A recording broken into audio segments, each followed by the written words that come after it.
Hi, everybody, it's Mr. Bob. Well, this is quite the situation, isn't it? Up to now, we've had 2 weeks off of school, and I'm sure you've been able to have some fun and maybe do some things that you wanted to do and relax and just to kind of enjoy yourself. But it's also been a little bit, well, let's just say nervous, hasn't it? I know many of us have parents that are going through difficult times, maybe with work or having to work in situations they'd rather not, or having to stay home and work from home, which may cause different issues by themselves.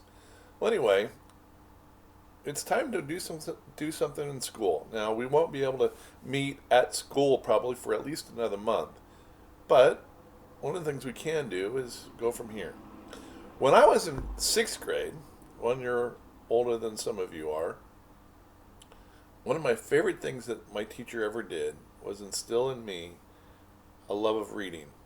I've loved to read ever since, and I liked to read before that, but she read a book to our class, chapter by chapter, over a period of several weeks that I still remember to this day. And it's been over 45 years plus since then. One of the things she did was that she read the book The Hobbit to us in class as a way of just reading and learning to enjoy a well written story. And I have a copy of The Hobbit right here. And this actually is an older copy. This copy is actually dated from 1977. So this copy itself was written or published just a few years after I actually had it read to me when I was in school. The Hobbit was actually originally written in the 40s, but it wasn't published until actually I believe it was actually written in the 30s. Um, and there were various editions that were published. This particular edition was published in 1973. However, the book itself, the first copyright actually was in 1937. Now, perhaps you've seen the movies, and the movies are very close to the book, but there's also some differences. And that's one of the reasons why we read books. Is even though there are movies made from books, movies only have a couple hours sometimes, even in extended editions, to be able to tell us the story. And even like with the movie series The Hobbit, which they made 3 different movies out of the one book, still there's much that is different in the books that are in the movies. So anyway, one of the things I'm going to do is I'm going to read to you as a way of supplementing your reading. And I'd like you to read along with me if you can. If you can find a copy of The Hobbit, or you can just listen to me read. But anyway, for the next several weeks, I'm going to publish on YouTube one chapter a week, or not chapter a week, one chapter a day, or sometimes 2 chapters a day, depending on how long they take, for you to just kind of access and listen to as part of your schooling from home. So, anyway, this is The Lord of the Rings, written by author J.R.R. Tolkien. And we'll talk about Mr. Tolkien at various times in the introductions to our books, but for now, we're just going to get right into reading.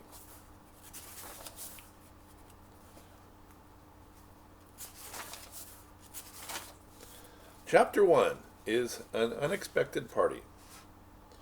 In a hole in the ground, there lived a hobbit. Not a nasty, dirty, wet hole, filled with the ends of worms and an oozy smell, nor yet a dry, bare, sandy hole with nothing in it to sit down on or to eat. It was a hobbit hole, and that means comfort. It had a perfectly round door like a porthole, painted green with a shiny yellow brass knob in the exact middle.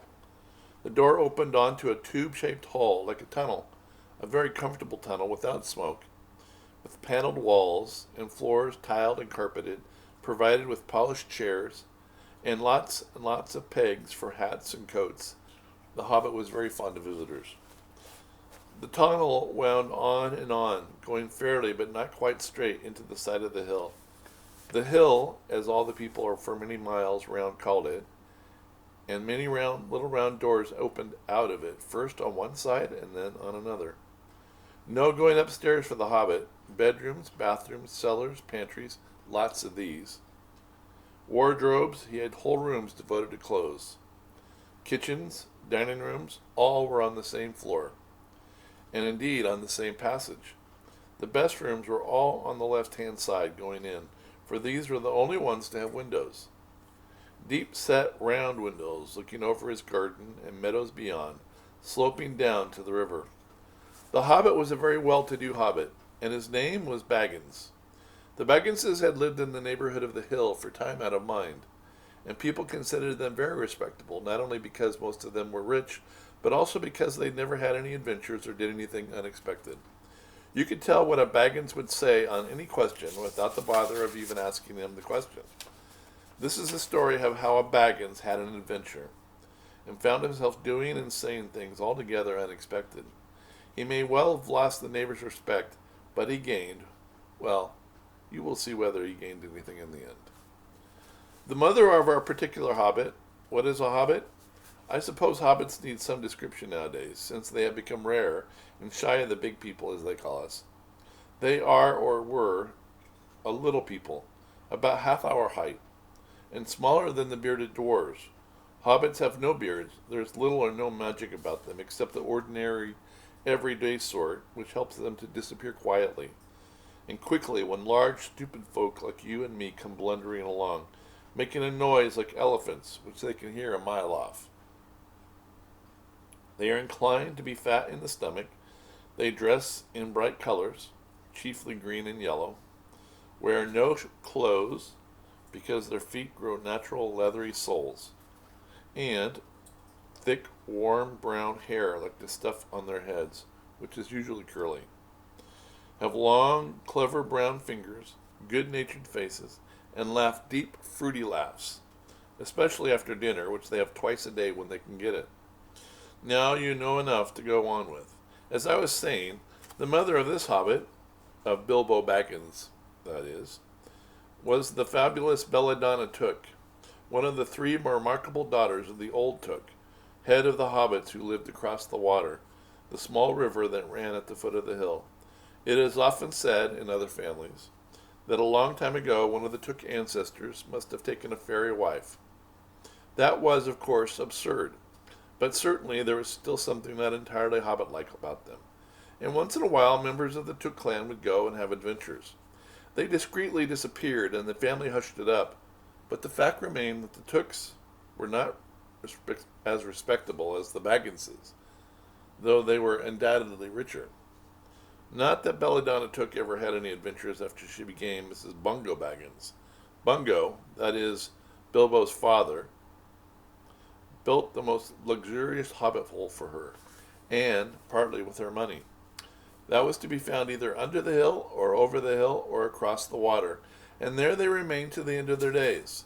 Still, it is probable that Bilbo, her only son, though he looked and behaved exactly like a second edition of his solid and comfortable father, got something of a bit queer in his makeup from the Took side, something that only waited for a chance to come out. The chance never arrived until Bilbo Baggins was grown up, being about 50 years old or so, and living in the beautiful hobbit hole built by his father, which I have just described to you, until he had in fact apparently settled down immovably. By some curious chance, one morning long ago in the quiet of the world, when there was less noise and more green, and the hobbits were still numerous and prosperous, and Bilbo Baggins was standing at his door after breakfast, smoking in a long, enormous wooden pipe that reached nearly down to his woolly toes, neatly brushed, of course. Gandalf came by. Gandalf! If he had only heard a quarter of what I've heard about him. And I have only heard very little of all there is to hear. You would have been prepared for any sort of remarkable tale. Tales and adventures sprouted up all over the place, wherever he went, in the most extraordinary fashion. He had not been down that way under the hill for ages and ages, not since his friend the old Took died. In fact, the hobbits had almost forgotten what he looked like. He had been away over the hill and across the water on business of his own, since they were all small hobbit boys and hobbit girls. All that unsuspecting Bilbo saw that morning was an old man with a staff. He had a tall, pointed blue hat, a long gray cloak, a silver scarf over which a white beard hung down below his waist, and immense black boots. "Good morning," said Bilbo, and he meant it.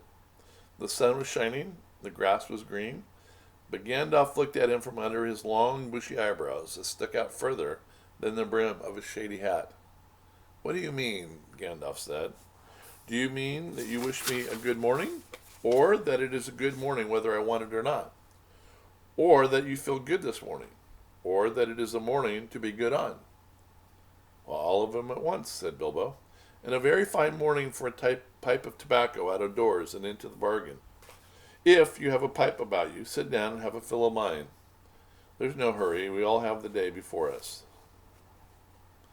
Then Bilbo sat on a seat by his door, crossed his legs, and blew out a beautiful gray smoke ring that sailed up into the air without breaking and floated away over the hill. "Very pretty," said Gandalf, "but I have no time to blow smoke rings this morning. I am looking for someone to share in an adventure that I'm arranging, and it's very difficult to find anyone." "Well, I should think so. In these parts, we are plain quiet folk, and have no use for adventures. Nasty, disturbing, uncomfortable things. Make you late for dinner. I can't think what anybody sees in them," said Mr. Bilbo. And he stuck one thumb behind his braces and blew out another, even bigger smoke ring. Then he took out his morning letters and began to read, pretending to take no more notice of the old man. He had decided that he was not quite his sort and wanted him to go away. But the old man did not move. He stood leaning on his stick and gazing at the hobbit without saying anything, until Bilbo got quite uncomfortable and even a little cross. "Good morning," he said at last. "We don't want any adventures here, thank you. You might try over the hill or across the water." By this he meant that the conversation was at an end. "What a lot of things you do use good morning for," said Gandalf. "Now you mean that you want to get rid of me, and that it won't be good until I move off." Not at all, my dear sir. Let me see. I don't think I know your name."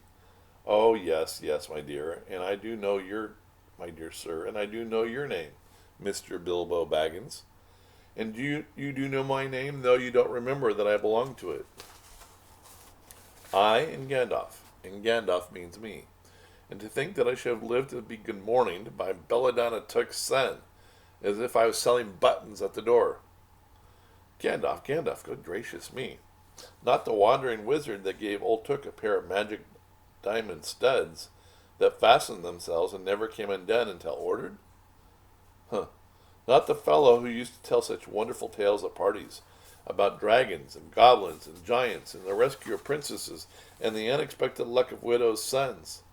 Not the man that used to make such particularly great and excellent fireworks. I remember those. Old Took used to have them on Midsummer's Eve. Splendid. They used to go up like great lilies and snapdragons and laburnums of fire and hang in the twilight all evening. You will notice already that Mr. Baggins was not quite so prosy as he liked to believe. Also, that he was very fond of flowers. Now, prosy means that he's not quite as good at writing or telling lines of poetry as he would like to think he is. Dear me, he went on, not the Gandalf who was responsible for so many quiet lads and lasses going off into the blue for mad adventures. Anything from climbing trees to visiting elves or sailing in ships. Sailing to other shores, bless me. Life used to be quite you used to upset things badly in these parts once upon a time. I beg your pardon, but I had no idea that you were still in business. Where else would I be? Said the wizard. All the same, I am pleased to find that you remember something about me.